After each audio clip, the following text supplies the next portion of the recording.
Welcome to part 2 of my review of the Rolex Daytona. This is reference number 116523. In part 1, we gave you a general overview of the watch, and in part 2, we're going to talk about the operation of the watch, about the movement, and a few things here and there. Okay? Let's talk about the most basic thing first. How do we wind the watch, and how do we set the time? It's done via the crown. First you have to unscrew it, so we'll do that.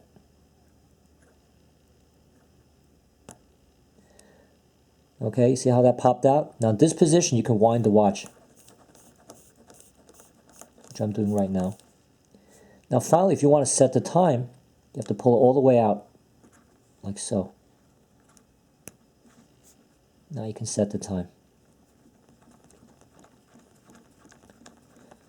Okay.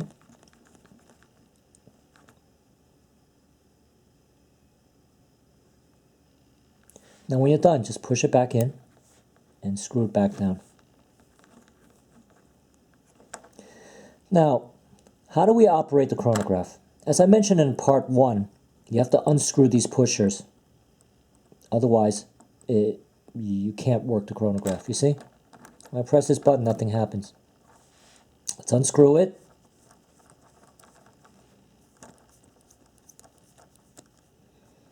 And now we can start it. If you actuate the button at 2, the chronograph hand will start. What we'll do now, let's let it run a minute so you could see the hand on the 30-minute subdial here jump over to the 1-minute mark, okay?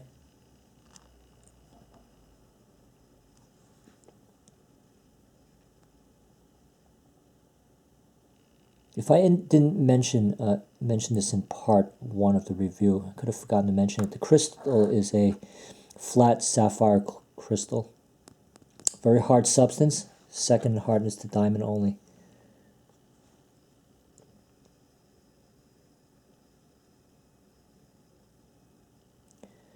Here we go.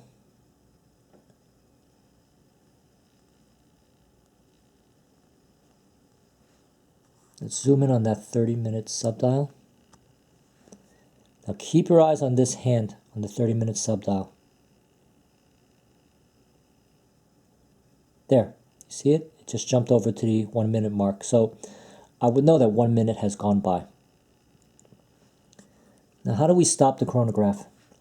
To do so, you press this button at 2 again. And then in order to reset, press the button at 4. Okay? And finally, when you're not using the chronograph, if you want to give the watch the maximum water resistance of 100 meters, you gotta screw it back down again.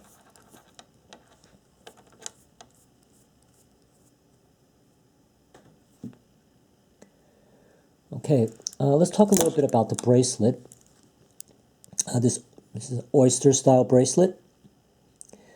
Now, if you want to remove the bracelet, instead of using a sharp instrument to poke through at a hole over here, which this case doesn't have, you access the spring bars here.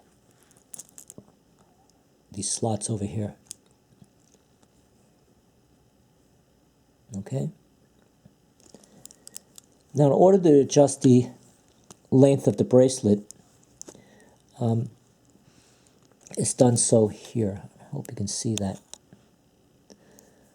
Right in there. Okay.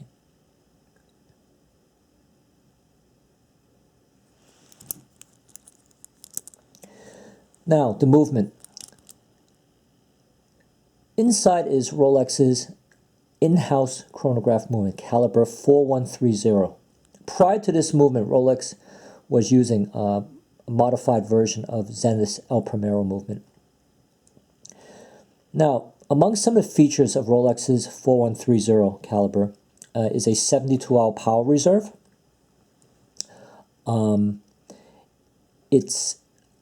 The bridges are laid out in such a way that it's very easy for a watchmaker to access whatever it needs to access. It's designed to be easy to service.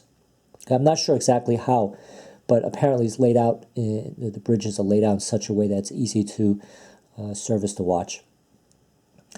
The hairspring is made out of parachrome, not parachrome blue, but parachrome. So if I were to open up this watch, the hairspring, instead of being blue, would be a white hairspring. Now, as far as I understand, I think this is the first time Rolex introduced this type of hairspring, which has very high anti-magnetic properties. But they didn't blue the hairspring yet until later on. That as far as what my understanding is. Okay. It also features something called vertical friction coupling. What that means is that when the chronograph is activated, the gears mesh in such a way that there's no visible jump when you activate the chronograph hand. Now, let me show you what that means. Let me unscrew the crown pushers. Watch that chronograph hand. Okay.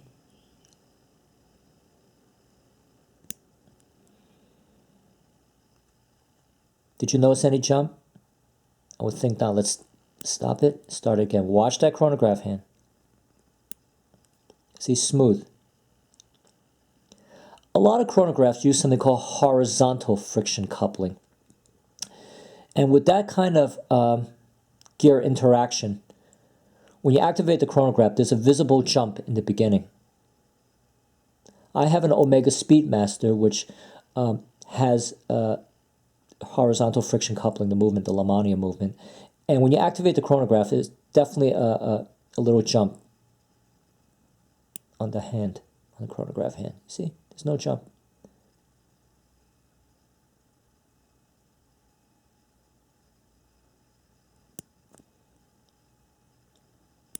See? All right. So once again, vertical friction coupling. Let's talk about how to use the units per hour scale on the bezel. Let me zoom in a little bit. Zoom in a little bit so you guys can see that. It's very simple, actually. Let's assume I'm in a factory, and this factory makes, I don't know, hammers. I want to determine the rate at which this particular machine can crank out a hammer. So what I'll do is that I guess I'll start it. I'll say go. And the process is beginning to fabricate the hammer. And then finally, when the hammer is done, I'll stop. So let's say I stop here. Excuse me.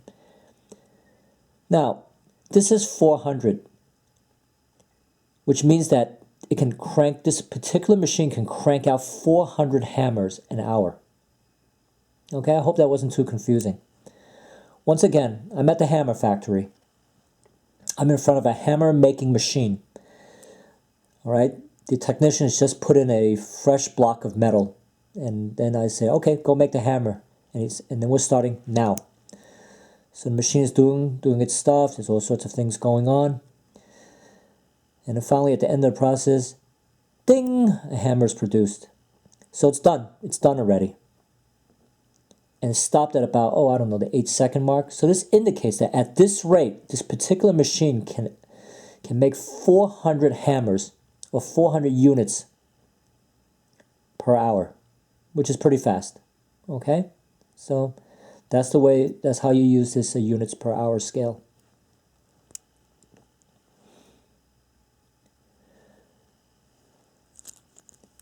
So, in closing, I just want to talk a little bit about this watch. It's just some miscellaneous thoughts. The two-tone version has always played second fiddle to the stainless steel version, which is the most desirable version, and also to the all-gold version. I mean, a lot of people just don't like this two-tone combination. Personally, I think it looks pretty good. It tends to match any kind of jewelry that I might wear. I mean, actually, I don't wear any jewelry except for my wedding band, which happens to be gold color.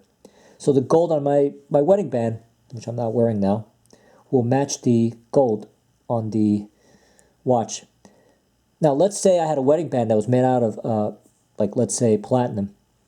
Then that color would match the steel over here. So it's pretty good no matter what you're wearing. Okay? I know that's a little subjective, but I figured I'd, let you know how I feel since this is my review. Okay? So, Rolex Gold and Steel Daytona. Reference 116523. I hope you enjoyed this review. Stay tuned for upcoming reviews. Okay? Thank you so much for watching. As usual, all comments are appreciated. Bye now.